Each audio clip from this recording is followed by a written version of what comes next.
penjualan dan penerimaan kas, ya, tentang penjualan dan penerimaan kas. Ini dia bab 7 ini. Jadi sebentar. Nah, sebenarnya di bab 7 ini adalah permulaan kita membahas perusahaan dagang. Ya, jadi setelah kemarin sampai dengan mid kita membahas perusahaan jasa, kita sekarang masuk ke perusahaan dagang, yang artinya pencatatan perusahaan dagang yang menjual barang yang fisiknya bisa disentuh, bisa dipegang. Ya, itu maksudnya perusahaan dagang. Ya, perusahaan dagang yang barangnya itu dibeli dari pemasok lalu dijual tanpa ada pengolahan, ya, tanpa ada pengolahan lagi tambahan. Itulah kita namanya dagang, ya, itu namanya kita dagang. Kita beli barang lalu kita jual lagi tanpa membuat pengolahan ataupun tambahan pengolahan, ya, itu namanya perusahaan dagang. Contohnya ya di grosir-grosiran itu, ya kan, di apa namanya lagi, Sujuya, Hypermart, Matahari, nah, yang kayak gitu itu dagang.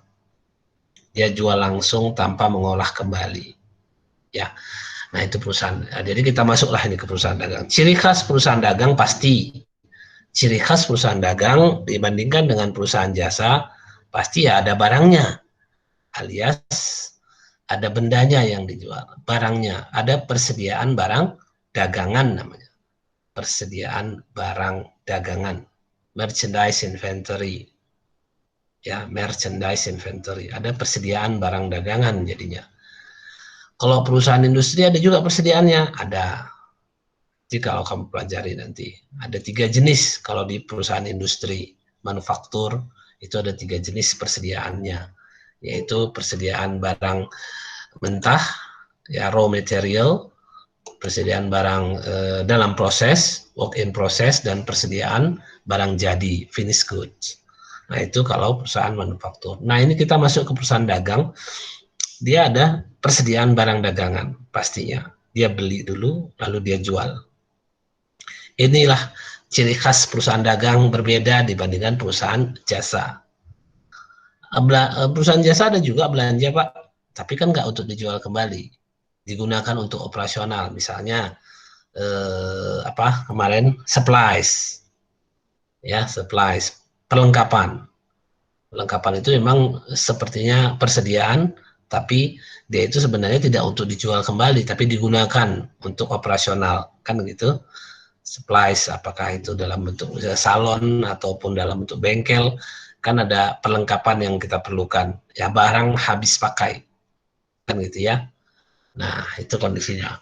Jadi sekarang kita cerita perusahaan dagang, dan ciri khas perusahaan dagang berbeda dibandingkan dengan perusahaan jasa, yaitu adalah persediaannya, adanya persediaan barang. Nah, adapun bukan hanya itu saja untuk tahap ini. Untuk tahap ini kita belajar mencatat, ya, menjurnal dengan menggunakan special journal, ya, jurnal khusus. Kalau misalnya kalau kita dulu nyatat dari bukti transaksi, lalu jurnal, lalu posting ke buku besar, lalu buat neraca saldo, kan gitu ya siklus awalnya kan. Nah, sekarang di posisi jurnal tadi, jurnal umum, kalau kalian kemarin itu jurnal umum kan, nah sekarang kita pecah dia menjadi jurnal khusus. Ya, ada 5 pembukuan jurnal khusus nantinya. Inilah tahapan selanjutnya, ya. Perbedaan perusahaan dagang dengan perusahaan jasa yang sebelumnya pelajaran kita.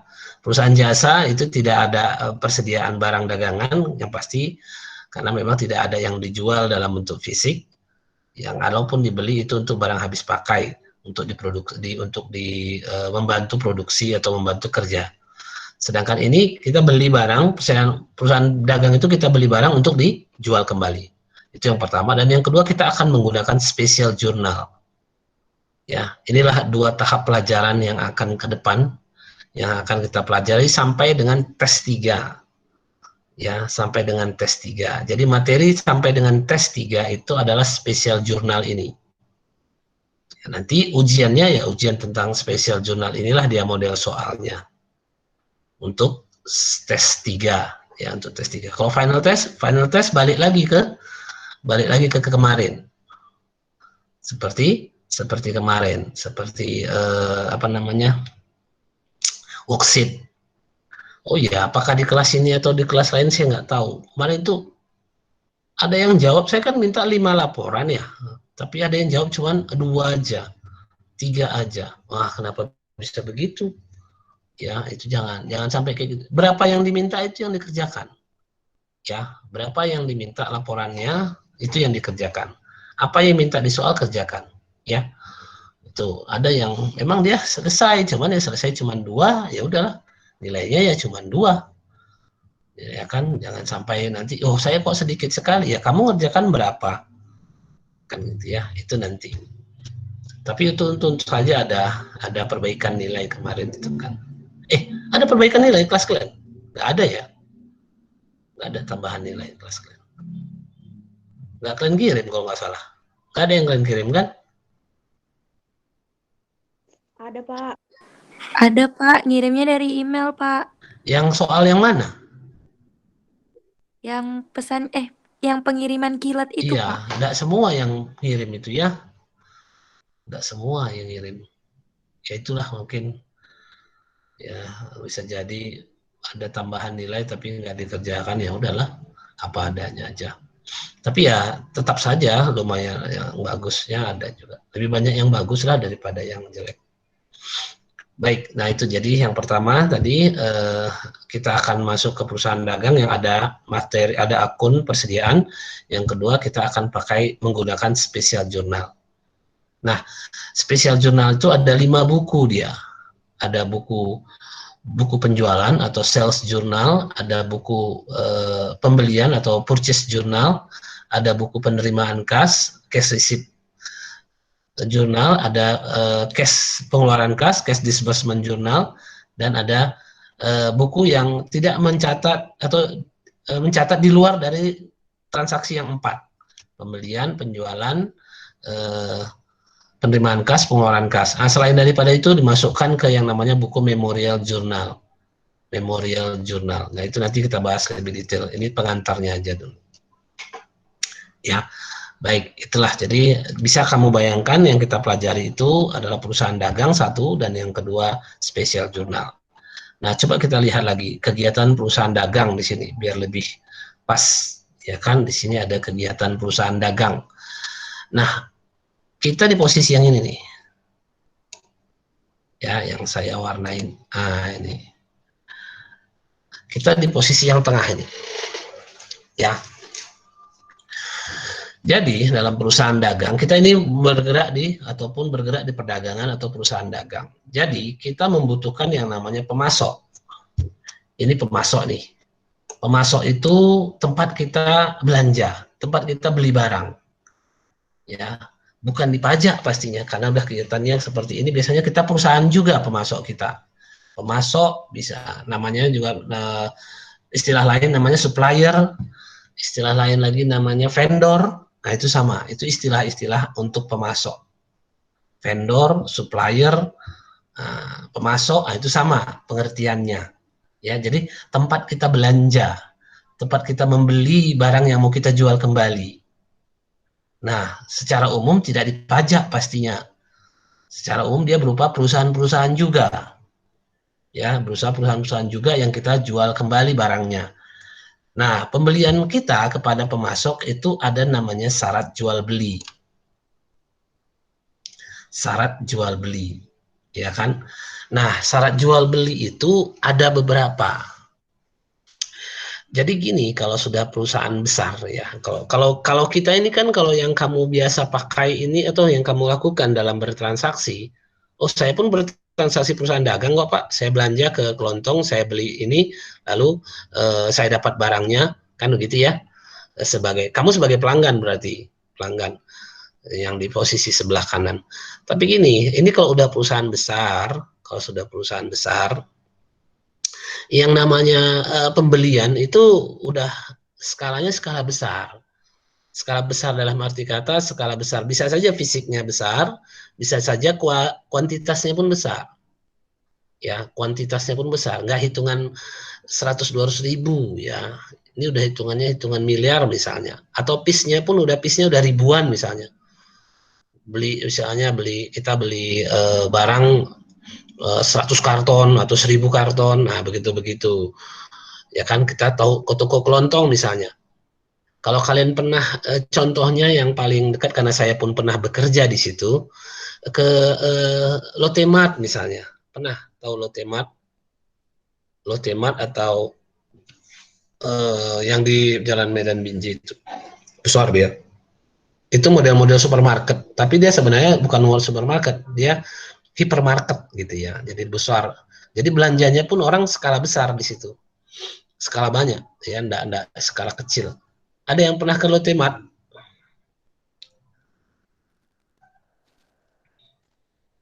Pernah? Nggak ada ya? Ada yang pernah kalian ke Lotte Mart? Halo? Hidupnya kalian? Ada Pak. Hidup Pak. Hidup Pak. Tahu udah innalillahi pula. Ya. Astagfirullah. Ada yang pernah ke Lotte Mart kalian? Nggak ada Pak. Lewat. Tahu? Juga di depan itu Pak. Tahu Yang Pak. Yang di mana? Di dekat Kodam kan Pak. Di mana? Di dekat Kodam di kilometer. Ya, betul. Siapa tuh di si Putri ya? Iya, yang di dekat Kodam, Nah, itu kan dia parkirannya luas kan gitu. Nah, di situ saya bekerja, saya cukup bekerja di situ. Nah, itu perusahaan dagang. Jadi dia membeli dari pabrik-pabrik, pemasok, lalu dijual kembali. Dengan partai besar tentunya, skala besar. Nah, kalau sudah beli dengan skala besar, kalau kamu yang kamu tahu kan itu, seperti kamu belanja, ini namanya, kalau kamu belanja ke kedai, namanya sistemnya cash and carry. Syarat jual belinya cash and carry. Ada duit, ambil barang. Atau mungkin yang kalian sering pernah kalau di online yang COD misalnya. Ya kan? Cash on delivery. Ya, cash on delivery. Nah, itu juga itu namanya syarat jual beli. Ya, syarat jual beli. Nah, di beberapa perusahaan ya kalau udah partai besar, syarat jual belinya itu ada yang loko gudang, ada yang namanya franko gudang. Ya, kita coba lihat syarat jual beli. Ada nggak syarat jual beli di bawahnya? Nah, ini dia. Ada yang namanya loko gudang, ada yang namanya franko gudang. Ya, artinya di sini kita berkepentingan untuk mengetahui, kalau kita dari sisi akuntansinya ya, ketika terjadi penjualan atau pembelian, ketika terjadi pembelian misalnya, kita membeli, kapanlah barang itu dinyatakan itu milik kita? Kita sebagai pembeli, kapanlah barang itu dinyatakan sebagai milik kita? Apakah ketika teken kontrak? Apakah ketika keluar dari gudangnya penjual kepada kita? Atau ketika nyampe ke gudang kita? Kan gitu. Nah, ini syarat jual beli. Ada yang kalau secara umum, pas waktu kontrak, karena gini, kalau sudah jual beli yang besar-besar itu, nah, itu udah kita harus menggunakan mirip, contohnya kalau kalian sering akrab di kalian, audisi gitu. Bahasa kalian itu audisi, bahasa bisnisnya tender. Ya, bahasa bisnisnya tender. Mungkin umumnya milenialnya audisi lah gitu ya. Jadi kita untuk membeli barang, kita tender dulu, kita tanya mana yang mau menjual ke kita. Siapa yang mau jual ke kami, mau beli ini nih gitu kan, kami mau beli A misalnya. Lalu perusahaan-perusahaan yang memproduksi barang itu menawarkan ke kita harganya, kualitasnya, ukurannya dan lain sebagainya, dan mungkin syarat jual beli yang menarik supaya bisa kita beli sama dia. kan gitu. Jadi macam tender dia nama. Tender itu artinya ya macam audisi lah, milih tempat kita belanja, tempat kita membeli, ke siapa kita mau membeli barang ini. Kan gitu. Karena itu ceritanya udah partai besar ya, bukan partai yang kecil-kecil. Udah partai yang besar-besar, ya kita harus tender istilahnya. Supaya bisa melihat syarat jual beli yang paling enak sama kita. Atau kan kita mau ngeluarin uang, tentu artinya mereka bisa jual belinya bisa lebih enak. Kalau syarat jual beli loko gudang misalnya, loko gudang itu kita sebagai orang akuntansi sangat berkepentingan untuk syarat jual beli ini. Kenapa? Seperti yang saya bilang tadi, kapan kita harus menjurnal jadinya. Jadi gini, ketika perusahaan kita membeli sesuatu ke perusahaan lain, saya bilang tadi kan, kapan itu menjadi milik kita? Milik kita itu berarti kan harus kita jurnal. Debitnya pembelian, kreditnya cash, atau kreditnya hutang. Kan gitu ya. Kapan kita jurnal itu? Ketika barang itu kita akui sebagai milik kita kan? Pas kontrak? Enggak. Nah, kalau loko gudang itu ketika dia nyampe ke gudang kita gitu. Kamu ada baca bukunya? Saya kadang-kadang sering terbalik-balik kalau yang ini. Loko gudang, apa loko gudang? Bisa dibaca di bukunya?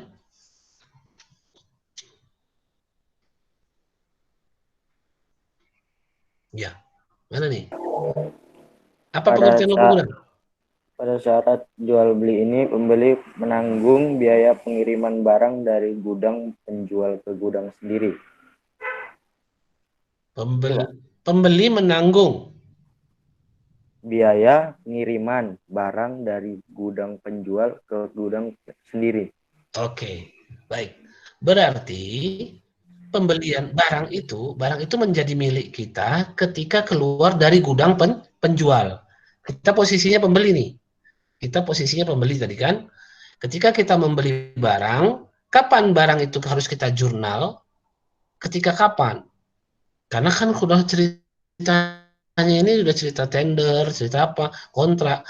Itu enggak hampir bisa dikatakan tidak ada yang tunai. Nah. Enggak ada yang tunai di situ. Semua hutang. Ya, jadi di bisnis ini lebih banyak hutang-hutang jadinya. Ya, walaupun kita ada duit, biasanya dia udah hutang aja. Ya, kan? Karena di sini sekarang masalahnya kapan barang itu bisa menjadi milik kita.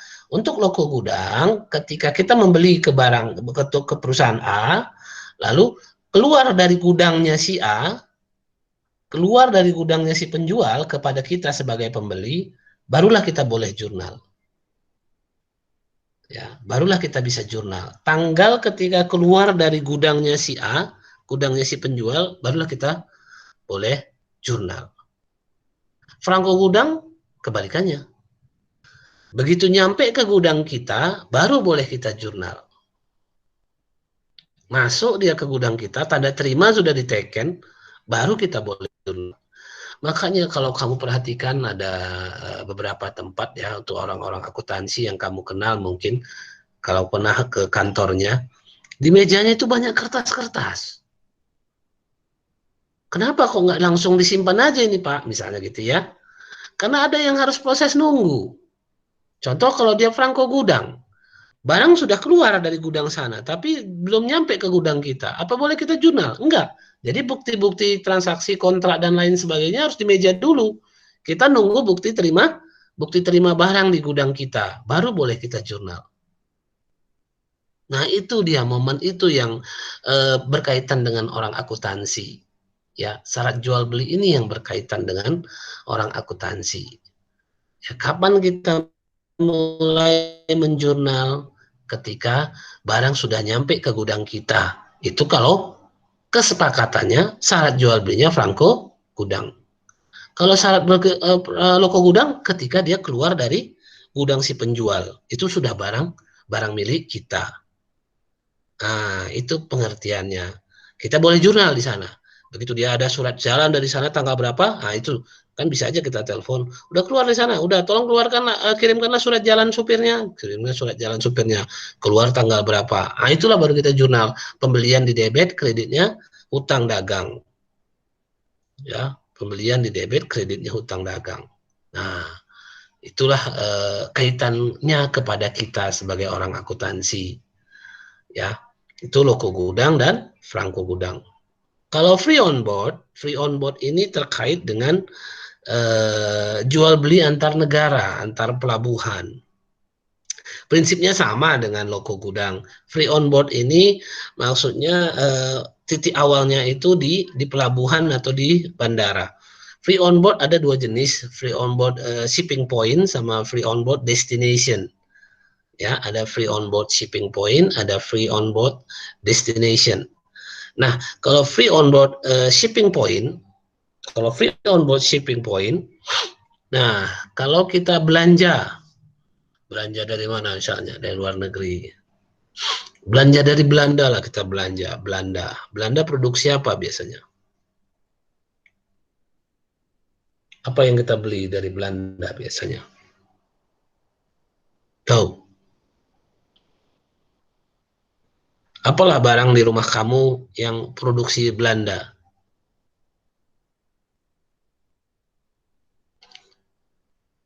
Ada? Nggak tahu?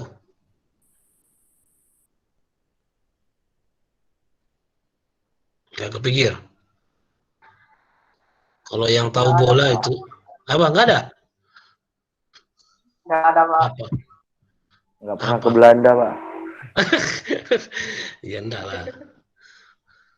Yang menerangi rumah kamu, satu-satu rumah ada yang pakai itu. Philips ya, Philips Eindhoven, itu dari Eindhoven itu Philips, PSV Eindhoven. Ya, PSV Eindhoven itu adalah kota yang memproduksi lampu Philips. Ya, jadi lampu Philips itu produksi Belanda. Ya, lampu Philips itu produksi Belanda di kota Eindhoven. Makanya ada klub bola PSV Eindhoven. Karena yang biayai orang-orang Philips. Nah, soalnya kita belanja lah lampu Philips banyak-banyak kan gitu ya dari sana. Kalau kita syarat jual belinya free on board shipping point, maka ketika barang itu keluar dari pelabuhan Belanda apa namanya? Pelabuhan lautnya.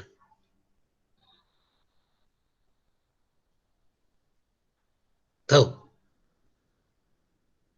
Belawannya di sana gitu. Nah, kalian ini kebanyakan main TikTok kalian ini. Ya. Pelabuhan. Apa pelabuhannya? Belanda. Pelabuhan Rotterdam. Apa tuh? Pelabuhan Rotterdam. Nah, Rotterdam. Ya, jadi dari Rotterdam itu kalau kita pakai syarat jual beli free on board shipping point, ketika lampu-lampu itu keluar dari pelabuhan Rotterdam, itu udah milik kita. Itu sudah milik kita di sini. Begitu keluar dia dari Rotterdam.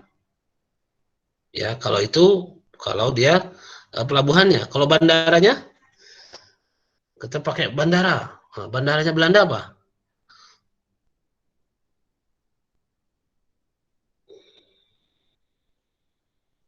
Apa namanya? Nah, itu lagi kan. Apa maksud kalian ini? Bandaranya Schiphol. Ya. Ada alumni kita kerja di situ. Iya, ada alumni kita kerja di situ. Marga Tamba dia sampai merantau ke sana. Alumni Polmed. Dia Jauh kali, Pak. Iya, saya nengok di Facebook, dia kerja di sana.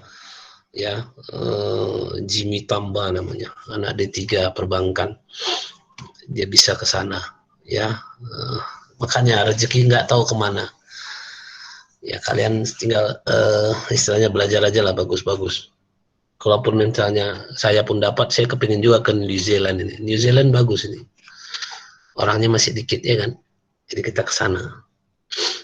Oke, nanti itu. Jadi kalau dia shipping point, free on board shipping point, ketika keluar dari Schiphol atau ketika keluar dari Rotterdam, maka itu barang sudah milik kita. Sepanjang perjalanan dari Rotterdam ke Belawan, kan di sini pelabuhannya Belawan. Kalau sepanjang dari Rotterdam ke Belawan, misalnya dia pun tenggelam di Selat Gibraltar misalnya. Pernah tahu Selat Gibraltar itu di mana? Selat Gibraltar itu, kalau kamu sering dengar Ustadz Somad cerita, itu adalah daratan Afrika yang paling dekat dengan Eropa. Ya, daratan Afrika yang paling dekat dengan Eropa. Itu. Dia ada selatnya namanya Selat Gibraltar. Kalau mau orang-orang Afrika, orang-orang Mesir yang mau nonton bola ke Italia atau ke Spanyol, itu bisa lewat Selat Gibraltar itu nyebrangnya, nggak terlalu jauh dari Mesir, dari Iskandaria, kotanya kota Alexandria. Saya pun tahunya dari ceramahnya Ustadz Somad. Tapi kalau dibaca di peta kayaknya memang seperti itu. Maksudnya yang Ustadz Somad itu katanya yang orang-orang menonton bola itu. Mereka bilang kalau kota Alexandria-nya itu ada memang di Mesir. Kalau tenggelamlah di situ, itu adalah barang kita. Kita akan mengalami kerugian. Ya, karena itu barang kita. Itu kalau free on board shipping point. Kalau free on board destination, seperti halnya Franco Gudang. Nyampe dulu ke Belawan, baru itu barang milik kita. Ya, nyampe dulu ke Kuala Namu, itu baru barang milik kita. Ada tanda terima pelabuhan Belawan dari barang itu, nah itulah tanggal jurnal kita. Itulah tanggal jurnal kita. Nah, satu lagi, kenapa tanggal itu sangat penting bagi kita? Kenapa tanggal itu sangat penting bagi kita? Selain tanggal itu digunakan untuk menyatakan kepemilikan kita atas barang tersebut, ya kan? Kepemilikan kita atas barang tersebut, kapan barang itu jadi milik kita? Ya. Yang kedua, untuk menentukan apakah kita berhak mendapat cash diskon. Cash diskon. Ada syarat jual beli yang satu lagi. Yang pernah kalau di buku kamu bisa lihat itu ada ya, contohnya misalnya 2/10 N/30. 2/10 N/30 misalnya. Ada nggak di sini syarat jual belinya? Oh, nggak ada. Ini ya, di sinilah dia, potongan tunai. Potongan tunai itu. Artinya apa? Kalau kamu dari tanggal 2/10 ya, 2/10 N/30 itu pengertian. Misalnya kita pakai syarat jual beli free on board destination. Kita belanja, nyampe lah barangnya ke Belawan. Baru situlah tanggal, misalnya tanggal nyampe ke Belawan tanggal berapa nih? Tanggal 26 bulan 11. Nyampe ke Belawan. Disitulah kita jurnal debit pembelian, kredit, hutang dagang. Tanggal 26 bulan 11.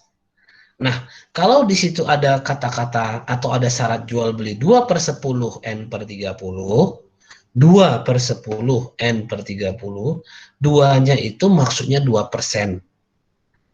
Per 10 itu maksudnya 10 hari. 10 hari dari tanggal pembelian. Kapan pembeliannya? Ya tanggal 26 bulan 11. Kalau dia free on board destination.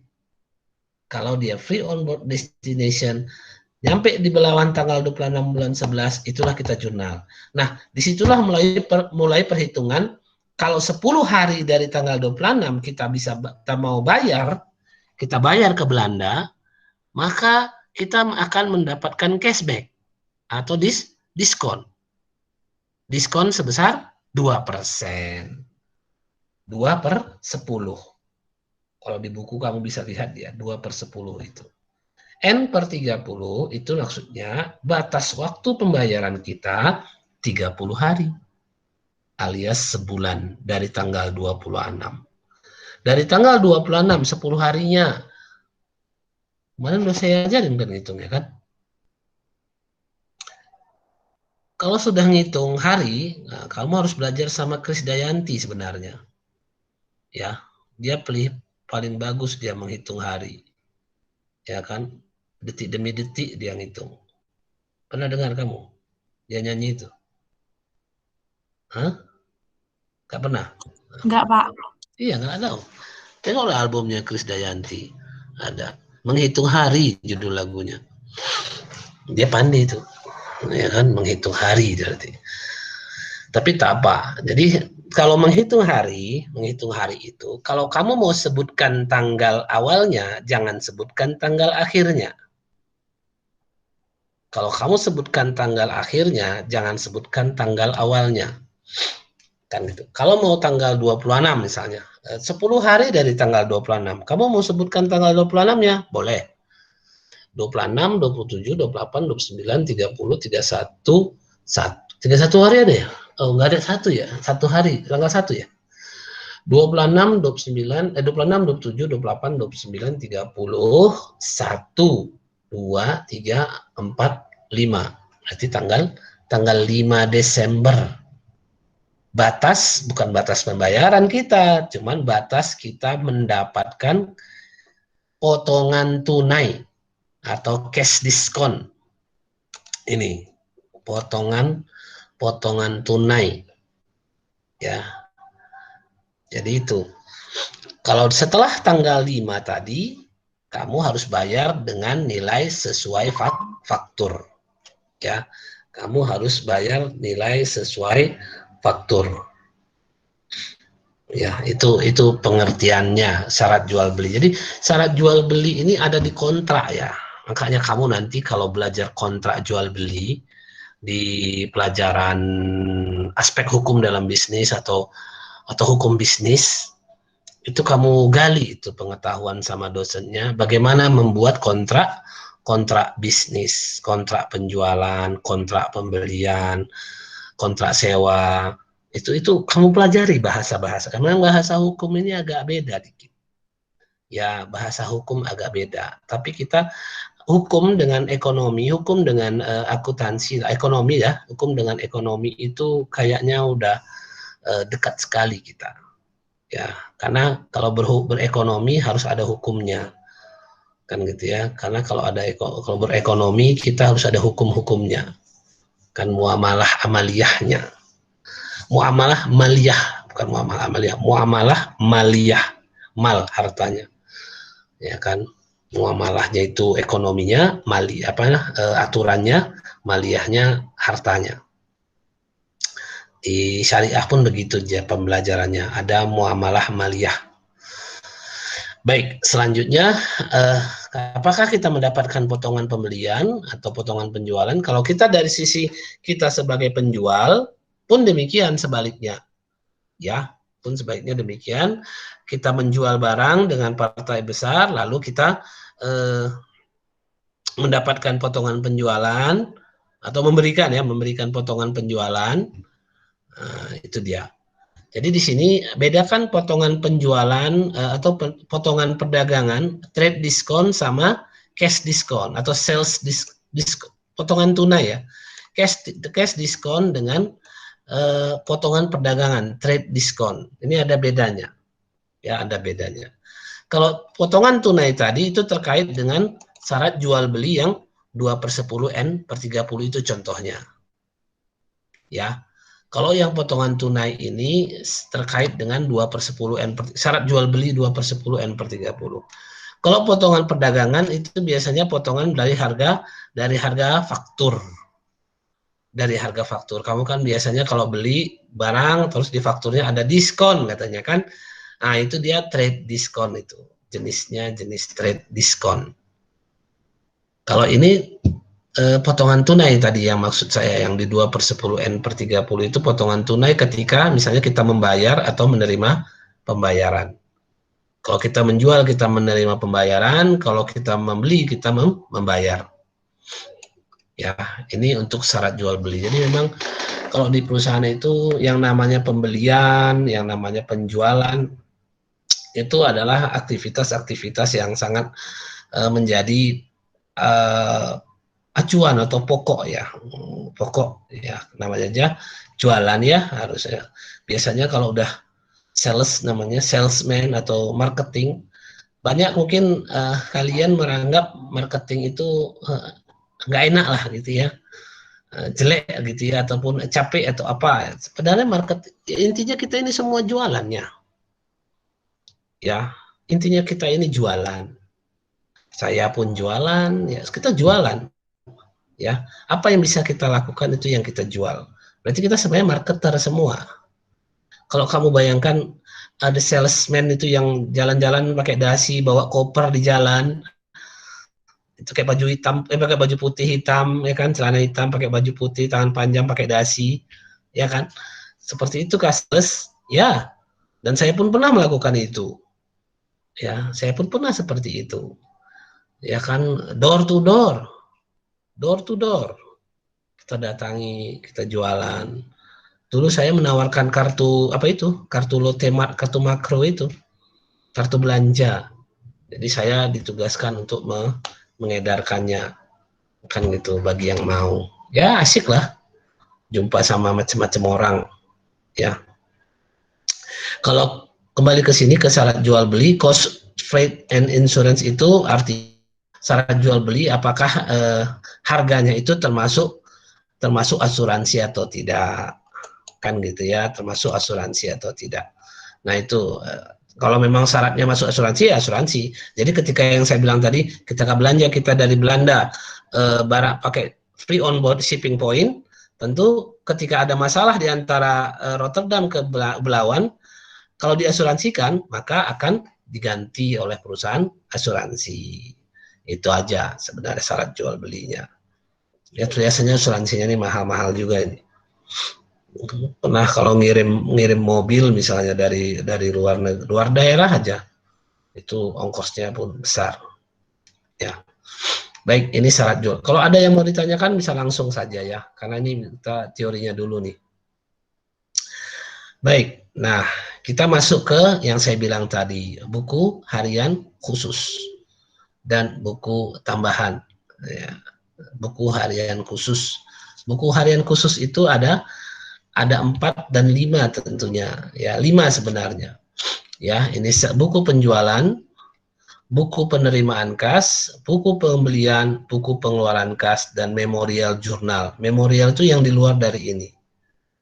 Ya, yang di luar dari, kalau buku penjualan dia mencakup kegiatannya penjualan kredit, ya penjualan kredit.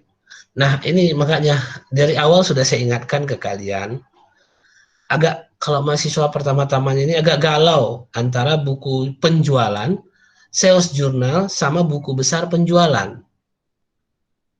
Ledgernya, ledger penjualan kan ada, ya kan, buku penjualan pun ada. Buku penjualan sama buku besar penjualan. Nah, terkadang mahasiswa agak galau di sini, ya nggak bisa membedakannya, ya nggak bisa membedakan antara buku penjualan dengan buku besar penjualan, ya buku besar penjualan dan buku penjualan. Kalau di sini buku penjualan di sini maksudnya sales journal, ya mencatat penjualan kredit saja. Kegiatannya pencatatan penjualan kredit. Ya, penjualan kredit itu apa jurnalnya? Penjualan kredit itu pastinya di debitnya piutang dagang, kreditnya penjualan. Jadi buku besar yang terkait untuk penjualan adalah, untuk sales journal adalah buku besar piutang dagang dan buku besar penjualan harusnya. Penjualan juga ya, harusnya penjualan. Dan ada buku tambahan namanya buku piutang, atau kalau bahasa lainnya ada namanya kartu piutang. Kartu piutang nanti. Ini dia di sini ada kartu piutang. Kalau dia di buku penjualan. Kalau buku penerimaan kas itu terkait kegiatannya penjualan tunai, penerimaan piutang, dan penerimaan tunai lainnya.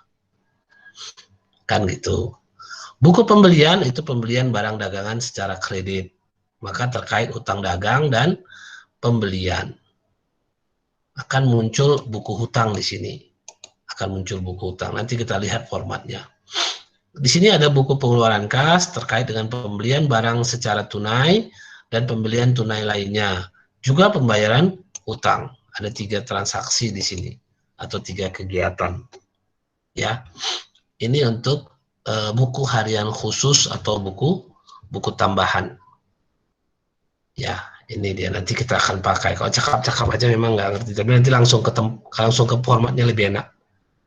Ya, tapi paling tidak inilah tambah teori awalnya. Baik. Nah, sekarang masuk kita ke pencatatan transaksi penjualan dan penerimaan kas. Ya, pencatatan penjualan. Ini kok enggak. Coba agak besarkan sedikit ya.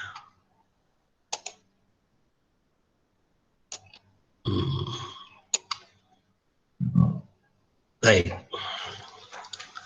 Pencatatan transaksi penjualan, kalau dia penjualan kredit,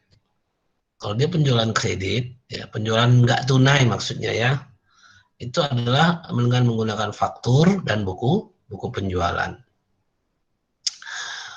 Buku penjualan ya, sales journal ini ya, sales journal ini. Sales penjualan, oh iya ini tadi ada yang ketinggalan ya. Ini ada yang ketinggalan tadi. Ketika yang di sini. Nah, secara pengalaman, kalau kita membeli secara partai besar atau kuantitasnya yang besar, itu ada yang namanya barang bad stock, BS. BS itu bad stock, alias barang yang rusak. Nah, barang yang rusak itu kita harus retur. Ya, dari sisi kita sebagai pembeli kita harus retur kepada penjualnya. Dari sisi kita sebagai penjual kita harus nerima kalau ada barang kita yang rusak lalu diretur sama langganan kita, kan gitu. Jadi intinya ada kemungkinan retur, ya, ada kemungkinan retur atau dibalikkan, dikembalikan barangnya dengan segala alasan. Bisa jadi kerusakan atau apa. Ya paling sering dulu seingat saya dulu kalau dia kursi-kursi plastik itu. Kursi plastik itu kalau di truk itu sering pecah, rusak dia. Karena truknya kan goncang-goncang dan lain sebagainya. Itu sering rusak dia kalau dia makanya saya meriksa itu biasanya, meriksa barang yang masuk itu. Posisi saya dulu di pengawas persediaan. Charlie checkpoint istilahnya. Ya barangnya harus dicek dulu sama saya baru boleh masuk ke gudang. Kan gitu. Dari truk diturunkan lalu kita periksa model satu-satu. Barangnya sesuai spesifikasinya sama yang dipesan. Kalau enggak, retur. Kan gitu. Nah, yang paling sering juga yang bikin retur, yang kita retur itu ini makanan kaleng.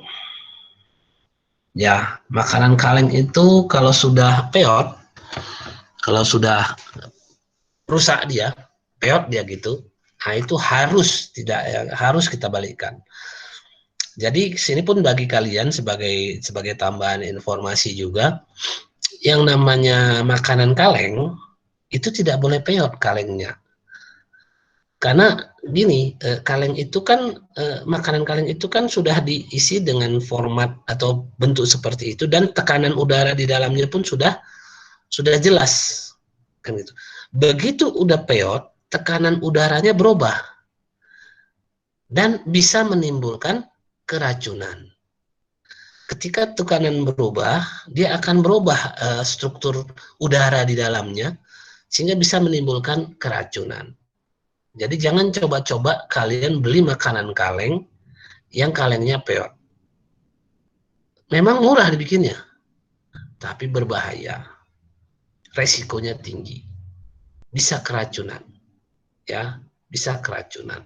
Apalagi yang gara-gara peot itu ada bocor sedikit, udahlah, ajab kita. Cacing pun bakal banyak di situ. Ya kan, karena dia masuk ke udara atau bersentuhan dengan udara bebas. Nah, itu jadi ada retur di sini. Jadi kalau memang ada proses retur, kalau misalnya dibeli lalu kita harus retur kalau tidak sesuai dengan yang kita beli.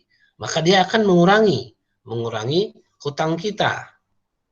Ya, retur itu akan mengurangi hutang kita karena kita retur. Dari sisi pembeli ya, kita dari sisi pembeli, ketika kita retur, dia akan mengurangi hutang kita. Demikian juga dari sisi penjual, kalau kita dari sisi penjual, ketika diretur sama pelanggan kita, maka tagihan kita atau piutang kita jadi berkurang. Itu maksudnya di sini. Ya, itu maksudnya di sini. Jadi ada penjualan tunai, di sini ada retur, ada pembelian kredit, ada pembelian tunai. Kalau pembelian tunai larinya ke kas, kan gitu ya. Kalau ada pembelian kredit, ya tentu ada hutang dagang dulu, baru bisa ke kas. Piutang pun, penjualan pun begitu. Ada penjualan kredit, ada penjualan tunai, kan gitu. Nah, kalau penjualan tunai langsung terima duit. Kalau ada penjualan kredit, tentu ada piutang dagang. Nanti kalau udah selesai atau kalau udah dibayar, tentu ke kas. Kan gitu kondisinya. Baik, kita tadi ke sini ya. Nah, ini dia. Transaksinya kalau faktur, kalau penjualan retur dan pengurangan harga itu ada nota kredit. Jadi ada bukti transaksinya dia. Ketika retur itu nota kredit bukti transaksinya. Ya, kalau penjualan kredit namanya faktur.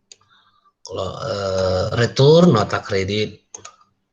Kalau penerimaan uang tentu bukti penerimaan kas. Itu kondisinya. Ini ada di buku penjualan. Nah, kalau nota kredit dia di jurnal umum, di memorial jurnal, ya, di buku memorial jurnal seperti itu. Ya. Nah, itu nanti akan lari ke sini, ke buku besar, ke buku piutang dan neraca saldo atau daftar piutang. Ini buku besar atau buku tambahannya di sini nih. Ini dia. Ya. Nah, selanjutnya, ini contoh faktur tadi. Nih, ini faktur penjualan atau faktur pembelian? Ini bukti penjualan atau bukti pembelian?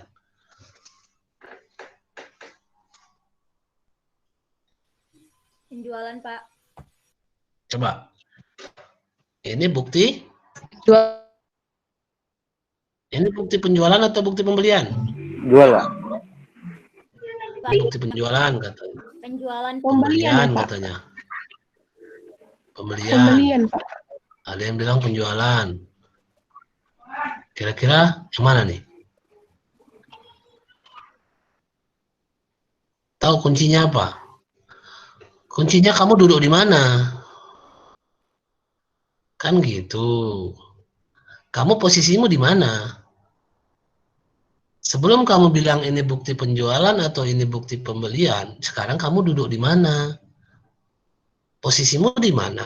Kalau kamu posisinya di toko buku AR, kalau kamu posisinya di toko buku AR, ini bukti? Bukti penjualan, Pak. Ya, ini bukti penjualan. Kalau kamu posisinya di toko buku AR, ini bukti penjualan.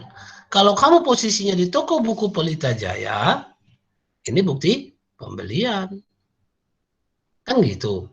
Jadi, buktinya satu. Tapi ngefeknya kedua. Kan gitu. Jadi jangan kamu harap ada faktur pembelian. Mana ada faktur pembelian? Faktur pembelian itu adalah faktur penjualan, faktur dari toko yang menjual. Kan gitu ya. Ini kan sebagai bukti pembelian. Ya kan, bagi toko buku Pelita Jaya. Bagi toko buku Pelita Jaya ini adalah bukti pembelian. Ya kan, ini ada faktur, ini bukti pembelian ini namanya. Jadi bukti pembelian itu tidak ada. Bukti pembelian itu adalah faktur penjualan orang ke kita.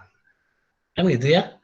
Faktur penjualan orang ke kita. Itulah bukti pembelian. Sama orang sebagai faktur penjualan, sama kita sebagai faktur pembelian. Itu harus diingat. Nah, ini dia yang namanya trade discount tadi. Trade discount. Dia langsung di faktur. Ya, di jurnal Pak, ada yang menjurnal, ada yang enggak. Di Sumarso ini enggak di jurnal ini potongan perdagangan. Di beberapa buku ini di jurnal. Ya, ada buku potongan perdagangan. Oke, ini untuk bukti transaksi faktur. Nah, inilah format buku penjualan, sales journal. Ya, sales journal. Ini ada halamannya, tanggal. Ingat tanggalnya bikin seperti ini ya nanti ya. Karena bikin seperti ini, jangan nggak dibikin seperti ini formatnya. Nomor faktur, nama pelanggan. Kenapa cuma satu saja? Sedangkan ini angka 8950 ini, 8940 ini akan dipindahkan ke dua buku besar. Dipindahkan ke akun. Akun buku besarnya adalah 112 dan 410. 112 itu piutang dagang, 410 itu pendapatan atau penjualan. Jadi walaupun cuma satu baris gini, ini sebenarnya di jurnal dalam posisi yang sama di dua buku besar. Buku besar ini kan diposting nih, kita posting dia ke buku besar. Jumlahnya saja nggak satu-satu ya. Yang kita posting itu nanti ke buku besar. Kalau misalnya jurnal umum, kalau kamu ingat jurnal umum itu kan satu-satu kita posting. Apa debitnya, apa kreditnya, apa debitnya, apa kreditnya. Setiap baris kita posting satu-satu kan. Nah, kalau jurnal spesial jurnal jumlahnya ini aja. Nah, jumlahnya ini aja yang kita jurnal. Yang kita posting. Yang kita posting ke buku besarnya. Buku besar mana? Buku besar piutang dagang sama penjualan. Inilah dia. Karena memang ini pakai periodik ini Sumarso ini. Kita belajarnya pakai periodik. Secara umum pakai periodik di Indonesia ini. Ya. Ini kondisinya. Nah, inilah yang kamu jurnal nanti. Begitu ada transaksi, jurnal kemarin. Begitu ada transaksi, jurnal seperti ini. Jurnal, begitu ada transaksi penjualan, ini dia jurnal. Masukkan ke sales jurnal. Ingat buku transaksi penjualan kredit. Ini untuk transaksi penjualan kredit. Masukkan kemari. Ini yang namanya kartu piutang. Kalau kartu piutang ada namanya. Ada nama pelanggannya. Ada nama pelanggannya, ada alamatnya, dan cuman saldo 3 nih, debit, kredit, saldo ya. Nggak ada debit, kredit, saldo, debit, kredit. Bedanya itu kayak gini. Nggak ada. Di sini nggak di debit kreditkan aja, langsung saldo. Ya, ini untuk kartu piutang namanya. Kartu piutang.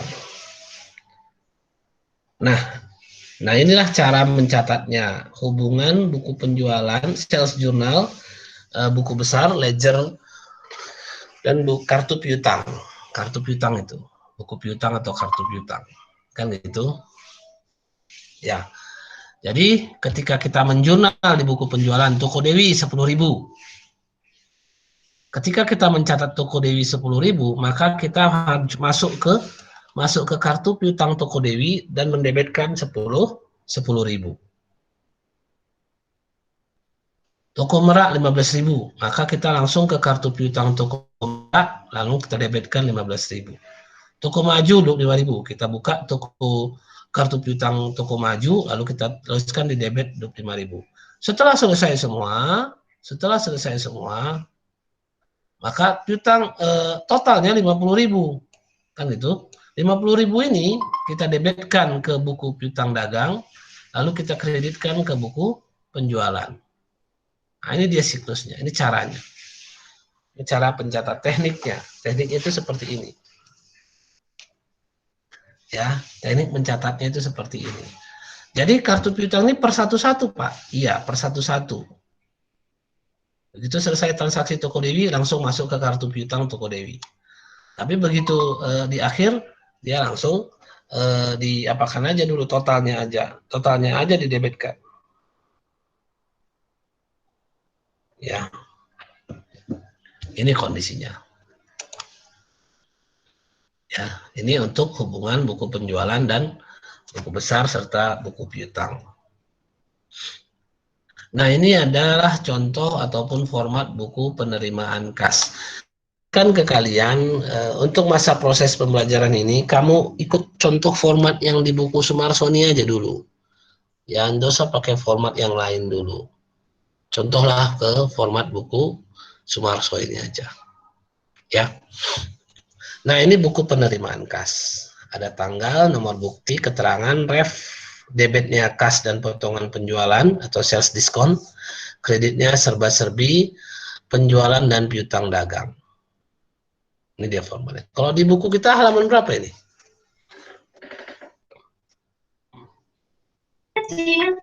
174, Pak. 174. 174.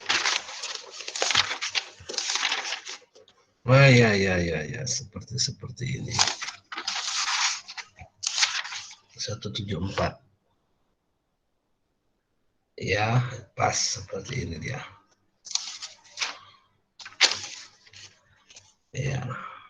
Oh, udah pas lah ini. Baik. Nah, ini dia. Yang ini kan kita jurnal lah, transaksi-transaksi yang terkait dengan penerimaan kas. Begitu sudah selesai di akhir bulan, maka totalnya yang dijumlahkan ini, total ini kita pindahkan ke akun 110 alias kas di posisi debit. Yang ini, yang 104 kita pindahkan ke akun potongan penjualan di posisi debit juga. Kan gitu ya, 412. Nah, yang ini jangan dijumlahkan, jangan diposting. Yang jumlahkan, yang diposting yang ini satu-satu. Satu-satu per akun kalau serba-serbi ya. Kalau cerita serba-serbi harus satu-satu dia. Nggak bisa jumlahnya ini di posting langsung. Nggak bisa. Ya, yang bisa itu kas, potongan penjualan, nah ini bisa ke buku besar penjualan, piutang dagang, nah ke 7269 ini ke kartu atau ke buku besar piutang dagang. Yang totalnya bisa diposting langsung itu yang ini. Kecuali yang 448 ini. Nah, ini nggak boleh karena dia penjumlahan dari sini harus satu-satu. Kamu harus ke buku besar wesel tagih, ke buku besar pendapatan bunga, dan ke buku besar pembelian retur. Pembelian retur. Ini kayak gitu. Ya, pembelian retur dengan pengembalian uang berarti ini. Oke. Nah, ini kondisinya. Selanjutnya ini buku penerimaan kas, bukti ya, bukti penerimaan kas biasa seperti kwitansi. Ya, seperti kwitansi. Nah, proses ataupun pemindah bukuan dari buku penerimaan kas seperti yang saya bilang tadi, jumlah-jumlahnya ini yang dipindahkan ke masing-masing buku besar. Kecuali buku kolom serba-serbi. Kalau kolom serba-serbi harus satu-satu dipindahkan. Seperti ini. Ya. Nah, lalu ini daftar piutang, hasil terakhirnya daftar piutang. Inilah bentuk daftar piutang. Nah, ya, artinya saldo akhir masing-masing kartu piutang menjadi daftar piutang. Nah, ini seperti ini teorinya. Ya, jadi terakhir ini. Jadi halaman terakhir kayaknya. Ya. Jadi yang kita pelajari selanjutnya ini adalah spesial jurnal. Ya, spesial jurnal. Yang pertama adalah buku penjualan dan buku penerimaan kas. Sampai di sini, kira-kira ada yang mau ditanyakan? Atau kayaknya udah semangat kali mau latihan gitu? Ya kan? Boleh. Nggak apa-apa, saya mengalah aja. Ya, kalau kalian memang kepingin PR ataupun yang mau dikerjakan, oke. Saya terpaksa lah ngasih PR ya kan. Nggak enak kalau nggak dikasih. Oke, ada lagi kira-kira? Ada yang mau ditanyakan? Terkait dengan bisnis perusahaan dagang ini?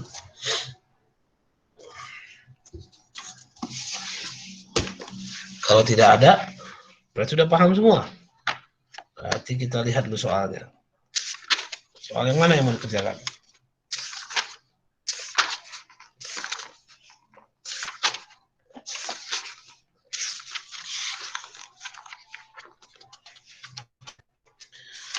Oke, sebelum masuk ke pembuatan buku-buku penjualan, sales journal itu atau cash receipt journal, kamu coba saya minta hitung yang ini.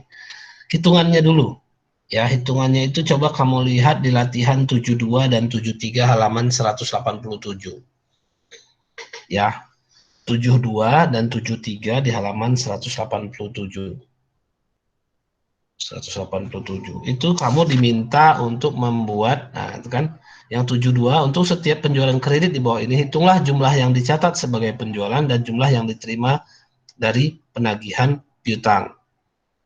Di situ ada syarat-syarat jual belinya, diterimanya dari penagihan bagaimana, apakah dia dapat diskon atau tidak, ya kan, apakah dapat diskon atau tidak. Nah itu ada potongan harga, ada trade diskon di situ ya.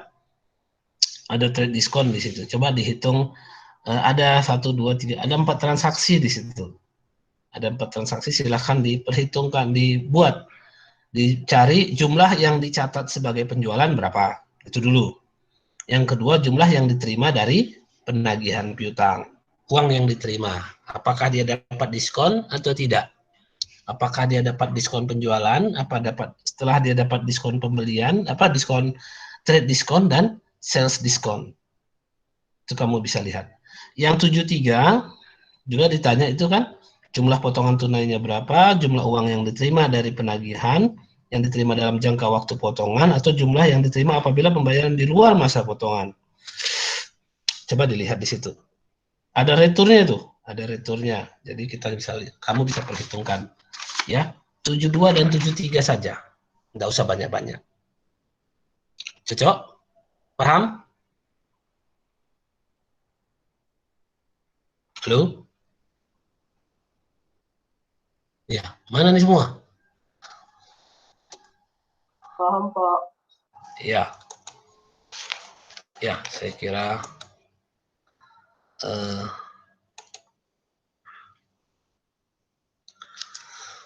dari penugasan itu sudah dilihat di halaman berapa tadi? 167 ya, 187.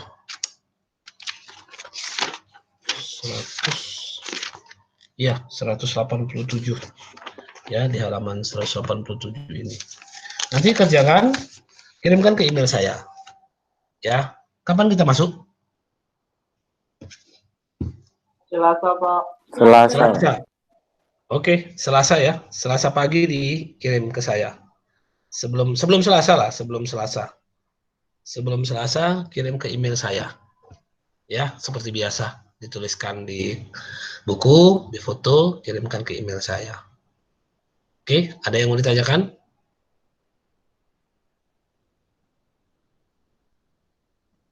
Jelas semua? Baik, kalau sudah jelas silahkan dikerjakan. Ketua tolong dituliskan nama-nama ini yang 22 orang. Tuliskan nama-nama yang 22 orang. Ini 22 orang ya. Nggak bisa lebih, nggak bisa kurang. Kirimkan ke WA ya, biar saya nanti akan bantu untuk mengabsenkannya. Baik, Pak. Saya kira itu kita akhiri dengan hamdalah. Alhamdulillahirabbil alamin. Assalamualaikum warahmatullahi wabarakatuh.